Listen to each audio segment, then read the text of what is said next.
বরগুনায় আজকে সকাল থেকেই কিন্তু একটি গুমোট আবহাওয়া বিরাজ করছে। আমরা দেখেছি যে বিভিন্ন এলাকায় কিন্তু ঝড়ো বাতাস, ঝড়ো হাওয়ার পাশাপাশি কিন্তু বৃষ্টি অব্যাহত রয়েছে, থেমে থেমে বৃষ্টি হচ্ছে।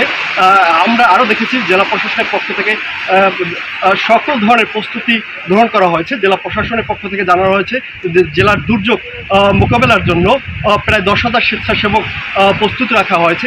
এছাড়াও মেডিকেল টিম এবং সাইক্লোন শেল্টারের ব্যবস্থাপনার জন্য বেশ কয়েকটি টিম এবং স্বেচ্ছাসেবক সংগঠনগুলো কাজ করছে। আমরা বর্তমানে রয়েছি বরগুনার বদরখালী এলাকায়। এখানে একটি বেড়িবাঁধ ভেঙে গিয়েছে। সেখানকার স্থানীয় মানুষদের সাথে আমরা একটু কথা বলে জানবো যে এখানকার সার্বিক পরিস্থিতি কেমন রয়েছে। আপনি একটু বলবেন যে বরগুনার বর্তমানে যে আপনাদের এই এলাকার সার্বিক পরিস্থিতি কেমন রয়েছে? আমাদের আবার কুমড়োখালী অতিরিক্ত 13 ব্লক ফেজ 2 এর আশ্রয়ন কেন্দ্র বেড়িবাঁধ সুইচা পুষ্কুনি তলাইয়া প্রায় 2 থেকে 3 লক্ষ টাকার মাছ চলে গেছে। আমাদের সাথে বরগুনা যুব রেড ক্রিসেন্টের যুব প্রধান রয়েছে। তারা সহ বিভিন্ন স্বেচ্ছাসেবী সংগঠন এলাকার মানুষদেরকে সচেতন করছে। আপনারা একটু বর্তমানে বরগুনার সার্বিক পরিস্থিতি এবং সচেতনতায় কী করছেন? বরগুনার বর্তমান পরিস্থিতিতে সকাল থেকে দেখতেছেন মেঘাচ্ছন্ন, ঝড়ো হাওয়া, বৃষ্টি হচ্ছে মাঝে মাঝে।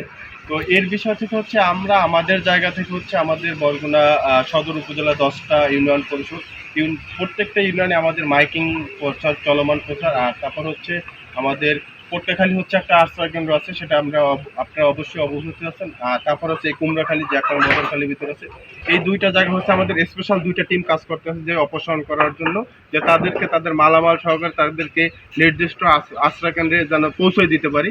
কিন্তু এই ক্ষেত্রে দেখা যাচ্ছে অনেক মানুষ আমাদের কথা ভালোভাবে রিসিভ করছে, অনেকে নিচ্ছে না, কেউ যাচ্ছে কেউ যাচ্ছে না, এ হচ্ছে বর্তমান। আর তাদেরকে আমরা বারবার এতটা বোঝানোর চেষ্টা করছি যে 10 নম্বর মহাবিপদ সংকট দেখা দিয়েছে এই কারণে যে আমরা যত দ্রুত সম্ভব আপনাদের শুকনো খাবার বা মালামাল যা আছে প্রয়োজনীয় জিনিসপত্র দিয়ে আপনারা দ্রুত সাইকেল শেল্টারে চলে যান। কিন্তু আসলে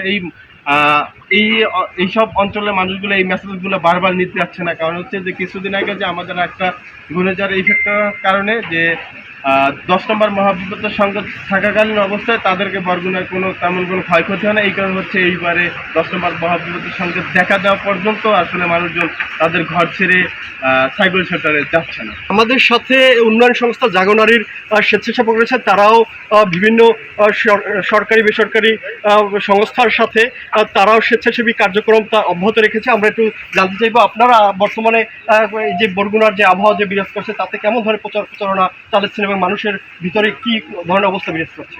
সকাল থেকে হচ্ছে হালকা বৃষ্টি হচ্ছে। আমরা হচ্ছে সাইক্লোন সেন্টারগুলো খোলার ব্যবস্থা করে দিচ্ছি, ফোন দিচ্ছি।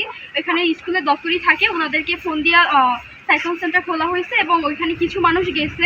আর সবাই বলতেছে এখন যেহেতু দুপুরের টাইম রান্নাবান্না করতেছে, সবাই সন্ধ্যার মতো এখানে থাকবে।